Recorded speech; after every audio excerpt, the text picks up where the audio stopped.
علاقتك مع ربك فقط، والشيء الذي يستدعي المصيبة ذنبك. لا يخافن العبد إلا ذنبه ولا يرجون إلا ربه. عند المشكلة تعلق بالله وحده. أنت الشافي يا رب، أنت الناصر، أنت المغني، أنت المعز فقط. وقبل المصيبة خف من ذنبك.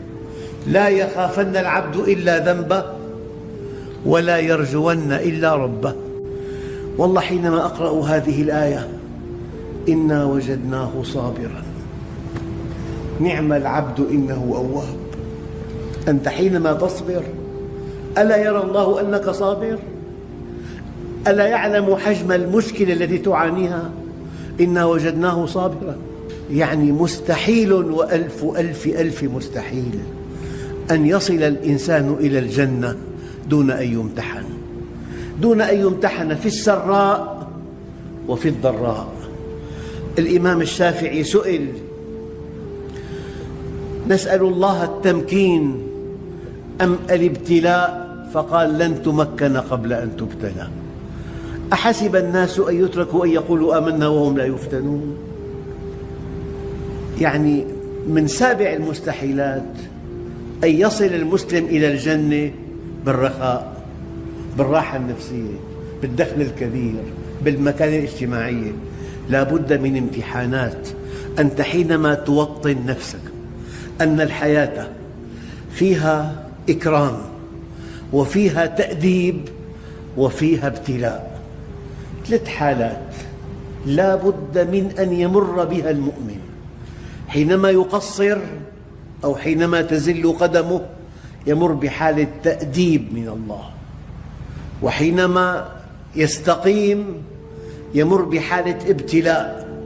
فإذا نجح في امتحان التأديب فتاب إلى الله، وإذا نجح في امتحان الابتلاء فثبت على إيمانه واستقامته يدخل في حالة مريحة، حالة التكريم. فأنت بين التأديب وبين الابتلاء وبين التكريم، وكلما اجتزت المرحلتين الأولى والثانية بسرعة جاءت مرحلة التكريم. أيها الإخوة الكرام، سيدنا عمر إذا أصابته مصيبة ماذا يقول؟ يقول: الحمد لله 3. كلام دقيق. الحمد لله إذ لم تكن في ديني.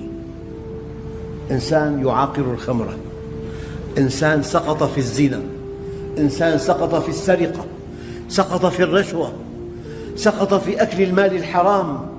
فإذا كانت المصيبة متعلقة بمال أو بصحة ولم تكن في الدين فهذه نعمة كبرى. الحمد لله إذ لم تكن في ديني. مستقيم لكن دخله قليل، هذه المصيبة ليست في دينه. مستقيم لكن ابنه مريض، هذه المصيبة ليست في دينه. مستقيم لكنه يعاني ما يعاني من زوجه، هذه المصيبة ليست في الدين. الحمد لله إذ لم تكن في ديني، والحمد لله إذ لم تكن أكبر منها. أيام حادث يصيب المركبة فقط، أما الأولاد سالمون. لو أن أحد الأولاد فقد أحد أعضائه، الحديد إصلاحه سهل، أما الابن غالي جدا على أبيه. فالحمد لله إذ لم تكن أكبر منها، والحمد لله إذ ألهمت الصبر عليها. والله كلام دقيق يحتاجه كل مؤمن. الحمد لله إذ لم تكن في ديني، والحمد لله إذ لم تكن أكبر منها، والحمد لله إذ ألهمت الصبر عليها. الله عز وجل في آية قطعية الدلالة يقول: والله يحب الصابرين. أنت حينما تصبر الله يحبك. والله عز وجل يقول: وسنجزي الشاكرين. هذا الذي شكر على المصيبة إذا أحب الله عبده ابتلاه. ما معنى ابتلاه؟ يعني عنده مشكلة قابلة للشفاء ضمن العناية المشددة. الحمد لله إذ لم تكن في ديني، والحمد لله إذ لم تكن أكبر منها، والحمد لله إذ ألهمت الصبر عليها. الشيء الدقيق: إذا أحب الله عبده ابتلاه. أب له ولدان، الأول معه التهاب معدة حاد، والأب طبيب ويعلم أن هذا المرض يشفى شفاء تاما بحمية قاسية على الحليب فقط، يشدد عليه تشديدا لا يتصور أبدا. حليب فقط، في طعام آخر في البيت يحبه الصغير أبدا، لأن مرضه قابل للشفاء. الابن الثاني لا سمح الله ولا قدر معه انتشار ورم خبيث في الأحشاء، لو سأل الثاني أباه ماذا آكل؟ يقول له كل ما شئت، ما في أمل، ما في أمل، كل ما شئت.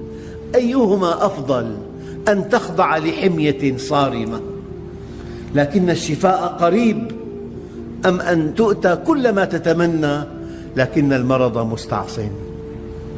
أيها الإخوة الكرام، الآن الحديث الدقيق جدا يقول عليه الصلاة والسلام: ما يصيب المسلم من وصب وهو المرض، ولا هم ولا حزن ولا أذى ولا غم حتى الشوكة يشاكها إلا كفر الله بها من خطاياه. كلام جامع مانع واضح جلي. أية مصيبة تصيب المؤمن من أجل تكفير الخطايا، بل ما من عثرة ولا اختلاج عرق ولا خدش عود إلا بما قدمت أيديكم، وما يعفو الله أكثر. لذلك الله عز وجل يقول: يا أيها الذين آمنوا اصبروا وصابروا ورابطوا. اصبر وادع أخاك أن يصبر، اصبر وأعن أخاك على الصبر، اصبر وخفف عن أخيك ما يعانيه. اصبروا وصابروا ورابطوا واتقوا الله لعلكم تفلحون. بل إن الصبر أحد أركان النجاة. قال تعالى: والعصر إن الإنسان لفي خسر إلا الذين آمنوا وعملوا الصالحات وتواصوا بالحق وتواصوا بالصبر.